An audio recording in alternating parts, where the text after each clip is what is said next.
What you're about to see is nothing short of a car crash interview. Chancellor Rachel Reeves, pressed on the Angela Rayner tax scandal, stumbles through her answers live on TV. Instead of clarity, what we get is hesitation, stuttering, and a desperate attempt to defend the indefensible. Reeves insists she has full confidence in the Deputy Prime Minister, even as she admits that Rayner failed to pay the correct stamp duty on her £800,000 Hove flat. She calls it an error, a mistake, but the delivery tells its own story. Watch closely as Reeves struggles to hold the line and ask yourself, is this really the steady hand Britain's finances are meant to rest on? Before we watch the footage, hit the like button and subscribe to the channel for more. We have released our new I'm Not Far Right t-shirts. There are 2 different variants which come in black and blue. You can find them at britishstand.com or check the link in the description. Let's get into today's video. Have a watch. Do you believe that Angela Rayner can stay in post given the mistake that she's now acknowledged with stamp duty? Yes, I have full confidence in Angela Rayner. She's a good friend and a colleague.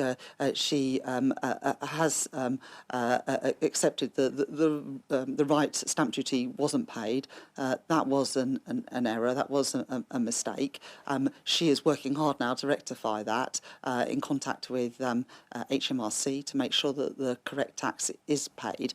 Anyone that saw Angela's statement yesterday, saw her interview yesterday, I think we'll have a lot of sympathy with some of the challenging family circumstances around this, around Angela's disabled son. But of course it is right that people pay their right amount of tax, and it's important that people in public life lead by example, and that's why Angela has referred herself to the independent advisor on ethics, and it's why she's working with HMRC to make sure that she has paid all the proper taxes.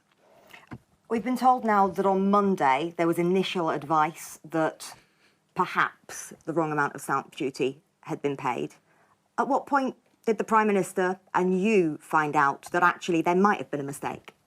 Well, the definitive advice came in on Wednesday morning, and that's when Angela put out the statement. On Tuesday as well, some court injunctions were lifted related to her disabled son and those circumstances, and that's why Angela was able to make a full statement on Wednesday.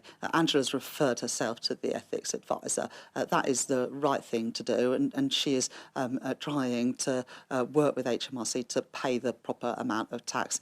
And in the end, that's the thing that matters, that this is quickly resolved, that the tax that is paid, that is due, is paid. But I think anyone reading Angela's statement and seeing her interview yesterday do understand that this is a woman trying to do the right thing by her children, particularly her disabled son, whilst also fulfilling all of her duties, both as a constituency MP and as Deputy Prime Minister. And that's the real takeaway, not simply the tax scandal itself, but the sheer fragility on display when Reeves was put under the spotlight. Instead of projecting authority, her stumbling answers only fueled doubts about her ability to defend the government's position with confidence. For a Chancellor whose role demands clarity and composure in the face of economic turbulence, such a faltering performance is far from reassuring. If this is how she handles scrutiny over a colleague's misstep, what happens when Britain faces a genuine financial crisis? The interview leaves viewers not with reassurance, but with unease, and a growing sense that the steady hand Britain's economy requires may be missing from the Treasury. What do you think? Let me know in the comments. In other news, Nigel Farage has branded Sir Keir Starmer's criticism of his address to US Congress as a desperate attempt to bring him down. Speaking to the media following his hearing in Washington, the Reform UK leader declared the Prime Minister is so on the run that he has resorted to outright lies. Yesterday in PMQs, Mr. Starmer addressed Mr. Farage's absence from the Commons, claiming his decision to speak out on free speech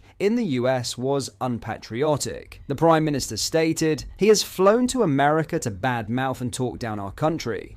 Worse than that, if you can believe it, he's gone there to lobby the Americans to impose sanctions on this country to harm working people. You cannot get more unpatriotic than that. It's a disgrace." Hitting back at the claims, Mr. Farage told Christopher Hope, "This Prime Minister is so desperate now, he's so on the run that he resorted just to outright lies. Outright lies. The idea that I've suggested we should be punished with tariffs, I've never said anything of that kind whatsoever. What I'm saying is the opposite, he assured. What I'm saying to Americans is please have a chat with the British government, say this is not going to work the way it currently is, and for the betterment of both of us, let's rethink the legislation. Pressed by Christopher on his absence from PMQS, Mr. Farage furiously rebutted, "So what? What can I do there? I said in Parliament, I get abused by everybody, and I get to answer once every 2 or 3 months. I don't think that should be a priority over talking here to American legislators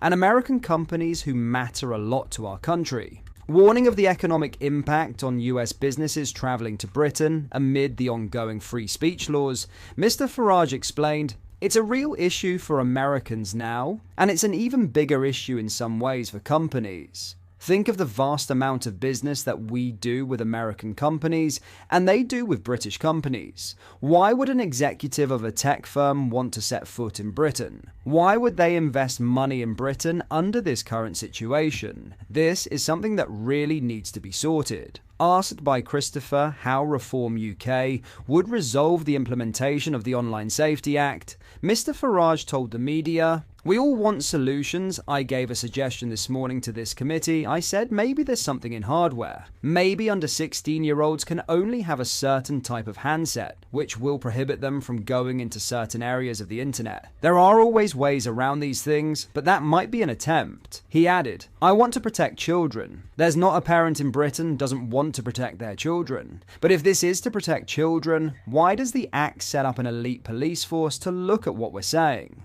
Delivering his verdict on Angela Rayner's tax affairs revelation, the Reform UK leader admitted he cannot see how she can survive this. He concluded, "If a case like that was me, you'd all be demanding that I resign. I just don't see how she survives this. It's not for me to comment, but I think the facts are all out there in the open. She's admitted she's done it. It's certainly an HMRC issue to begin with. I just don't see how you survive this. I think it's more likely than not that she'll resign." In the end, Farage sought to turn the tables on both Starmer and Labour, dismissing the Prime Minister's accusations as baseless while questioning Angela Rayner's future over her tax affairs. His remarks underline the deepening political hostility between Reform UK and the government, with Farage making it clear he has no intention of backing down, either at home or on the international stage. What are your thoughts on what we discussed in today's video? Let me know down in the comments section below. If you've not yet already, make sure you do drop a like on this video and subscribe to the channel for more British content. Thank you, take care, goodbye.